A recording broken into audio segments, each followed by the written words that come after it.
Welcome to all. This is వంక హరిబాబు.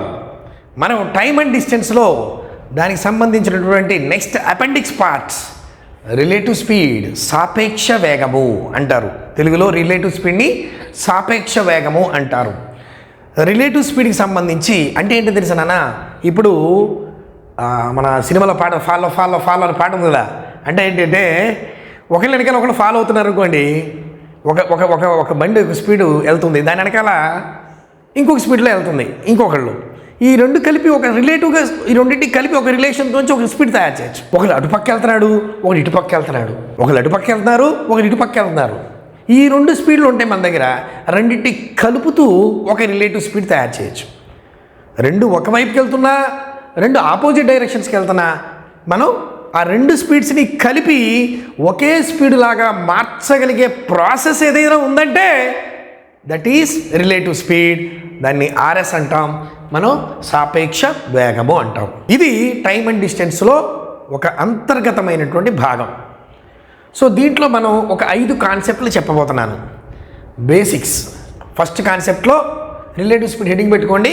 ఏమేమి చెప్తాను. రిలేటివ్ స్పీడ్లో ఫస్ట్ కాన్సెప్ట్లో బేసిక్స్ చెప్తాను. సెకండ్ కాన్సెప్ట్లో బేసిక్స్ అంటే అసలు చెప్పాను కదా, 2 సైడ్స్ ఒకేలా వెళ్తే ఎలా ఉంటాయి, ఆపోజిట్ డైరెక్షన్స్లో ఉంటే ఎలా ఉంటాయి, దాని మీద బేసికల్ ప్రాబ్లమ్స్ ఎట్లా ఉంటాయి. నెక్స్ట్ది ఈక్వేట్ టైమింగ్స్. టైంని కూడా ఈక్వేట్ చేసుకోవాలి. స్పీడ్ రెండింటికి కలిపి ఈక్వేట్ టైమింగ్స్ అంటే ఈ టైంని కూడా ఎక్కడో ఈక్వేట్ చేసుకోవాల్సిన అవసరం వస్తుంది. ఇది the best concepts, advance level problems, equate timings. అది సెకండ్ కాన్సెప్ట్లో నేర్చుకుంటారు. Police and thief problem. దొంగ పరిగెత్తుంటాడు, పోలీస్ పరిగెత్తాడు వెనకాల. అక్కడ ఎట్లా ఉంటాయి సరదాగా లెక్కలు. ఆ స్పీడ్ ఏంటి, దొంగ స్పీడ్ ఏంటి, పోలీస్ స్పీడ్ ఏంటి, దొంగ ఎంతసేపట్లో దొరుకుతాడు, దొంగ ఎంత స్పీడ్లో పరిగెత్తాడు, పోలీస్ ఎంత స్పీడ్లో పరిగెత్తాడు. ఒకటి వెనకాల ఒకళ్ళు.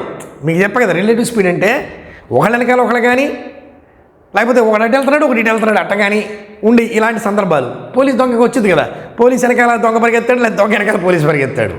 Yes. Next times increases decreases. అది పెరిగింది, వాడు డబల్ స్పీడ్లో పరిగెత్తాడు, ఈ వెనకాలవాడు. అలా ఉన్నప్పుడు ఇట్లాంటిది కాన్సెప్ట్ 4లో నేర్చుకుంటాం. కాన్సెప్ట్ 5లో ప్రాబ్లమ్స్ ఆన్ ఫాగ్, పొగమంచు. ఫాగ్ అంటే ఇక్కడ ఏమైనా సెపరేట్ ఏం లేదు, పొగమంచు. మంచులో ఉన్నప్పుడు మనం స్పీడ్గా డ్రైవింగ్ చేయలేము. ఆ మంచు ఉన్నప్పుడు ఎట్టుంది, మంచు లేనప్పుడు ఎట్టుంది, అట్టగా ఆ మంచుతో పాటు కొన్ని అదర్ ప్రాబ్లమ్స్ కూడా మనం మొత్తం మీద ఈ 5 కాన్సెప్ట్స్లో ఈ రిలేటివ్ స్పీడ్ అనే టాపిక్ని దాదాపుగా సుమారుగా 60 నుంచి 65 ప్రశ్నలతో, ఈ 5 కాన్సెప్ట్ల మీద ఒక 60-65 ప్రశ్నలతో మనం ఈ కాన్సెప్ట్ అయితే చేయబోతున్నాం. సో అర్థమైంది కదా. ఈ కాన్సెప్ట్స్ ఏమేమి ఉన్నాయి? Basics, equate timings, police and thief problems, times increase decrease, problems on fog and others. So అన్నీ కూడా ఈజీ షార్ట్ ట్రిక్స్తో చెప్పడానికి ప్రయత్నం అయితే చేస్తాను. సో ఈ వీడియో లెసన్స్ ఏవైతే మీకు మీ యాప్లో ఈ వీడియో లెసన్స్ ఏవైతే ఉన్నాయో ఇవి కనుక మీకు బాగా నచ్చి చక్కగా సబ్జెక్ట్ నేర్చుకుంటున్నట్టయితే ఇంకా 100 మందికి చెప్పండి. 100 మందికి చెప్పండి, ఒక్కొక్కళ్ళు 100 మందికి చెప్పండి. దాన్ని ఏమంటారు? జీపీ, జామెట్రిక్ ప్రోగ్రెషన్ అంటారు. నువ్వు 100 మందికి చెప్పు, ఆ ఒక్కడు మళ్ళీ 100 మందికి చెప్తాడు, ఇంకొకడు ఆ 100లో ఒక్కొక్కడు 100 మందికి చెప్తుంటాడు. అదే జీపీ అనమాట. ఓకే, జామెట్రిక్ ప్రోగ్రెషన్ అంటారు. అట్లా నువ్వు మీ ఫ్రెండ్స్ని కూడా సజెస్ట్ చేయడానికి ట్రై చేయాలి. So this is the concept of relative speed. So దీంట్లో ఫస్ట్ది బేసిక్స్. ఈ బేసిక్స్ సంబంధించినటువంటి స్ట్రిప్ ఇక్కడ పెట్టాను చూడండి. సో ఇక్కడ మనం రిలేటివ్ స్పీడ్లో 2 విషయాలు నేర్చుకుంటాం. ఒకటి ఆపోజిట్ డైరెక్షన్, రెండోది same direction. The first one is opposite direction and second one is same direction. Okay, opposite direction అంటే ఇక్కడ స్టార్ట్ అయ్యి ఇక్కడ దాకా ఇటు వెళ్తున్నాడు ఒకడు S1 అనే స్పీడ్తో, ఇటు నుంచి ఇటు వస్తున్నాడు S2 అనే స్పీడ్. అవునా? ఇది ఆపోజిట్ డైరెక్షనేగా. ఇది అటు వెళ్తున్నాడు, ఇటు వస్తున్నాడు, ఆపోజిట్ డైరెక్షన్.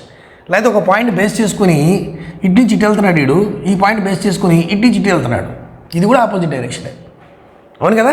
ఈ ఆపోజిట్ డైరెక్షన్ వచ్చినప్పుడు ట్రావెలింగ్ టువర్డ్స్ ఈచ్ అదర్, ఆ వర్డ్ గుర్తుపెట్టుకోండి, travelling towards each other away from each other. Travelling towards each other, లేదా టర్మ్స్ కూడా గుర్తుపెట్టుకోవాలి కొన్ని. ట్రావెలింగ్ టువర్డ్స్ ఈచ్ అదర్ అనే వర్డ్ చూడంగానే they are travelling opposite to each other. అప్పుడు రిలేటివ్ స్పీడ్ ఫార్ములా ఏంటంటే S1 + S2, ఈ 2 కూడేయాలి. ఎప్పుడు దానా ఇంకొకడు ఆపోజిట్ డైరెక్షన్లో ఒకదాని వెనకాల ఒకటి కాకుండా డిఫరెంట్ డైరెక్షన్లో ట్రావెల్ చేస్తే అప్పుడు రెండు కూడేయాలి. అట్లా కాకుండా రెండు సేమ్ డైరెక్షన్లో ఇలా వెళ్తుంది, ఇంకోటి కూడా ఇలా వెళ్తుంది. S1 అనే స్పీడ్తో S2 అనే స్పీడ్తో ఫాలో, ఇది ఫాలో అవుతుంది. ఇది ఫాలోయింగేగా, దొంగ పోలీస్ ఫాలోయింగ్ ఇది. అప్పుడు ఏం చేయాలంటే రిలేటివ్ స్పీడ్ కావాలంటే S1 మైనస్ S2 తీసేయాలి. పెద్దదాన్ని మైనస్ చిన్నది. సరే ఇక్కడ 40 ఉంది, 70 ఉంది, తీసేస్తే -30 ఎత్తావా ఏంటి? పెద్దది మైనస్ చిన్నది అని అర్థం. ఓకే, కూడేటప్పుడు ప్రాబ్లం లేదు, ఎలా కూడినా ఒకటే కదా. ఇది కాన్సెప్ట్ అమ్మా, బేసిక్ కాన్సెప్ట్ అర్థమైందా? రిలేటివ్ స్పీడ్లో రెండు రకాలు ఉంటాయి. ఒకటి ఆపోజిట్ డైరెక్షన్లో ట్రావెల్ చేస్తున్నప్పుడు, రెండు సేమ్ డైరెక్షన్లో ట్రావెల్ చేస్తున్నప్పుడు. ఆపోజిట్ డైరెక్షన్లో ట్రావెల్ చేస్తే ఆ రెండు స్పీడ్స్ని కూడేస్తావు, సేమ్ డైరెక్షన్లో ట్రావెల్ చేసేస్తే ఆ రెండు స్పీడ్లను తీసేస్తావు. అంతే, ఏం లేదు, చాలా ఈజీగా సమ్స్ చేయొచ్చు. కాన్సెప్ట్స్ ఇవి, కంటెంట్ ఇది. కాన్సెప్ట్ ఉంది, కంటెంట్ ఉంది, నేనున్నాను, సబ్జెక్ట్ వస్తుంది. Right, the first problem, question number 1.